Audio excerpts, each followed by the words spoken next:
नमस्कार। आज की केस लॉ चर्चा में आपका स्वागत है। एमवी लीलावती बनाम doctor CR Swamy et doctor CR Kumar स्वामी।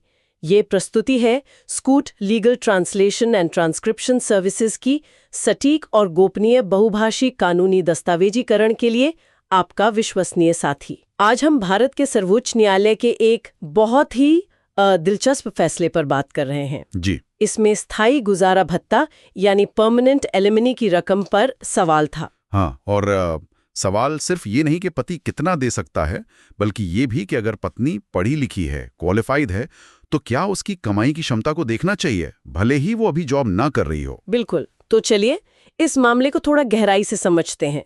तो कहानी शुरू होती है 2009 में शादी से एमवी लीलावती और डॉक्टर सीआर स्वामी की। जी। लेकिन जैसा कई बार होता है, रिश्ता चला नहीं और 2011 में पति ने तलाक के लिए फाइल कर दिया। हाँ, हिंदू मैरिज एक्ट के सेक्शन 13(1)(a) के तहत। मतलब ग्राउंड था मानसिक रूढ़ता। अच्छा, और पत्नी का क्या रिएक्शन था? पत्नी ने इसका विरोध किया, मतलब तलाक नहीं चाहती थी, और उन्होंने रेस्टिट्यूशन ऑफ कॉन्जुगल राइट्स यानी साथ रहने के अधिकार की बहाली के लिए काउंटर क्लेम भी फाइल किया। ओके, इसी बीच शायद मेंटेनेंस का भी कुछ ऑर्डर हुआ था। हाँ, वो शुरू में फैमिली कोर्ट ने 10,000 महीना तय किया था, जिसे बाद में हाई कोर्ट ने 25,000 कर दिया था, पर वो इंटरिम था। राइट। फिर फैमिली कोर्ट का फाइनल फैसला कब आया? वो आया 2015 में। फैमिली कोर्ट ने तलाक की डिक्री दे दी, मतलब पति की बात मान ली, और एलिमनी और पत्नी को परमानेंट एलिमनी के तौर पर एक मुश्त मतलब वन टाइम 15 लाख रुपए देने का आदेश दिया। 15 लाख? और पत्नी का काउंटर क्लेम खारिज हो गया होगा फिर? जी, वो खारिज हो गया। तो पत्नी इस फैसले से खुश नहीं थी। उन्होंने कर्नाटका हाई कोर्ट में अपील की, तलाक के खिलाफ भी और एलिमनी के रकम के खिलाफ भी। और पति ने भी अपील की? हाँ, पति ने भी एलिमनी की रकम को चैलेंज किया। उन्हें शायद वो भी ज्यादा लग रही थी। तो हाई कोर्ट ने क्या कहा? हाई कोर्ट ने नवंबर 2022 में फैसला सुनाया और उन्होंने फैमिली कोर्ट के फैसले को ही सही ठहरा दिया। मतलब तलाक भी कंफर्म और एलिमनी भी 15 लाख ही रहेगी। अच्छा, हाई कोर्ट ने कुछ खास वे की? हाँ, हाई कोर्ट ने ये नोट किया कि पति डॉक्टर हैं और पत्नी भी, वो क्वालिफाइड इंजीनियर हैं और अब लॉयर भी हैं।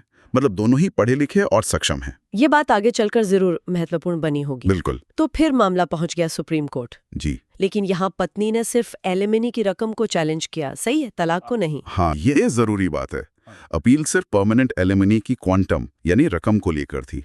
तलाक फाइनल हो चुका था, उसे चुनौती नहीं दी गई। ठीक है, तो सुप्रीम कोर्ट ने क्या किया? सुप्रीम कोर्ट ने, जैसा कि ऐसे मामलों में अक्सर होता है, दोनों पार्टीज को अपनी इनकम, संपत्ति, देनदारी सबका खुलासा करते हुए एफिडेविट फाइल करने को कहा। अच्छा, उससे क्या पता चला? पता चला है कि पति डॉक्टर हैं, महीने की इनकम करीब 1.4 लाख है और 2010 में उन्होंने कुछ प्रॉपर्टी भी खरीदी थी अपने नाम पर। और पत्नी? उनकी क्वालिफिकेशन तो हाई कोर्ट ने नोट की ही थी। हाँ, उनके पास एमटेक कंप्यूटर साइंस में थी और एलएलबी की डिग्री भी। काफी क्वालिफाइड। लेकिन उन्होंने एफिडेविट में क्या कहा? उन्होंने कहा कि वो फिलहाल बेरोजगार हैं, कोई नौकरी नहीं कर रही। यहीं पर मामला दिलचस्प हो जाता है। एक तरफ पति की इनकम, दूसरी तरफ पत्नी की क्वालिफिकेशन पर बेरोजगारी। बिल्कुल। अब सुप्रीम कोर्ट के सामने यही सवाल था कि एलिमनी तय करते वक्त किन बातों का ध्यान रखा जाए।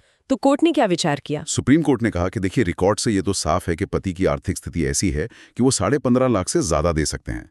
फैमिली कोर्ट ने जो तय किया उसे ज्यादा देने की उनकी क्षमता है। ओके। लेकिन कोर्ट ने ये भी देखा कि पत्नी हाईली क्वालिफाइड है, एमटेक, एलएलबी। तो क्या कोर्ट ने ये माना कि उनमें कमाने की क्षमता है, भले ही वो अभी कमा नहीं रही? एग्जैक्टली। कोर्ट का मानना था कि वो इतनी पढ़ी लिखी हैं कि अपना गुजारा कर सकती हैं। She is capable of maintaining herself. ऐसा नहीं है कि वो बिल्कुल ही बेसहारा या डेस्टिट्यूट हैं। तो एक तरह से संतुलन साधना था। बिल्कुल। पति की देने की क्षमता और पत्नी की जरूरतें, साथ ही उनकी अपनी क्वालिफिकेशन और कमाने की क्षमता यानी अर्निंग कैपेसिटी, इन सब के बीच एक बैलेंस बनाना था। तो इस बैलेंस का नतीजा क्या निकला? फाइनल फैसला क्या हुआ? कोर्ट ने सारे फैक्ट्स, सबूत, दोनों तरफ की दलीलें सुनने के बाद ये तय किया कि परमानेंट एलिमनी को बढ़ाकर 50 लाख रुपए करना न्याय संगत होगा। 50 लाख? 15 लाख से सीधा 50 लाख? हाँ, एक मुश्त वन टाइम सेटलमेंट के तौर पर। कोर्ट ने कहा कि ये रकम पत्नी के भविष्य को ठीक से सुरक्षित करेगी और उनकी परिस्थितियों के हिसाब से उन्हें एक उचित जीवन स्तर सुनिश्चित करने में मदद करेगी। ये तो काफी बड़ा जंप है। क्या इसके पेमेंट का कोई शेड्यूल भी दिया कोर्ट ने? जी बिल्कुल। कोर्ट ने टाइमलाइन भी सेट की। ये 50 लाख रुपए 5 बराबर किश्तों में देने होंगे, 10-10 लाख रुपए हर महीने। कब से कब तक? 30 सितंबर 2025 से 31 जनवरी 2026 के बीच हर महीने की आखिरी तारीख तक 10 लाख। समझ गया। तो संक्षेप में तलाक फाइनल रहा, लेकिन एलिमनी की रकम काफी बढ़ गई। सही। सुप्रीम कोर्ट ने हाई कोर्ट के ऑर्डर को मॉडिफाई किया सिर्फ एलिमनी की रकम के संबंध में, और यह भी साफ किया कि इस 50 लाख के भुगतान के बाद इस शादी और इस केस से जुड़े सारे दावे हमेशा के लिए सेटल माने जाएंगे, फुल एंड फाइनल सेटलमेंट। इस फैसले का सबसे महत्वपूर्ण पहलू क्या है? मतलब आगे के लिए क्या सबक है इससे? देखिए, सबसे बड़ा टेक अवे ये है कि परमानेंट एलिमनी तय करते वक्त कोर्ट सिर्फ मौजूदा कमाई या जरूरत ही नहीं देखता, वो जीवन साथी की अर्निंग कैपेसिटी यानी कमाने की क्षमता को भी महत्व देता है। भले ही वो उस वक्त कमा न रहे हों। हाँ, भले ही वो उस वक्त बेरोजगार हों, अगर वो पढ़े लिखे हैं, क्वालिफाइड हैं, सक्षम हैं, तो कोर्ट इस बात को ध्यान में रखता है। ये सिद्धांत आगे आने वाले मामलों के लिए, जहां पढ़े लिखे स्पाउस एलिमनी क्लेम करते हैं, बहुत मायने रखता है। तो ये एक तरह से ये सवाल भी उठाता है कि शिक्षा और योग्यता का एलिमनी पर क्या असर होना चाहिए। जी बिल्कुल, ये हमेशा एक बहस का मुद्दा रहता है कि इसे कितना वजन दिया जाए। दिलचस्प।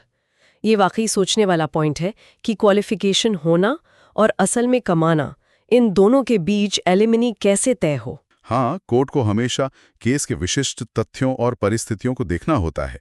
आज की केस लॉ चर्चा आप तक लाई Scoot legal translation and transcription services, practicing वकीलों के लिए बहुभाषी कानूनी दस्तावेजीकरण में विश्वसनीय विशेषज्ञ। जब कभी आपको कानूनी अनुवाद या ट्रांसक्रिप्शन की जरूरत हो, स्कूट लीगल आपका साथी है।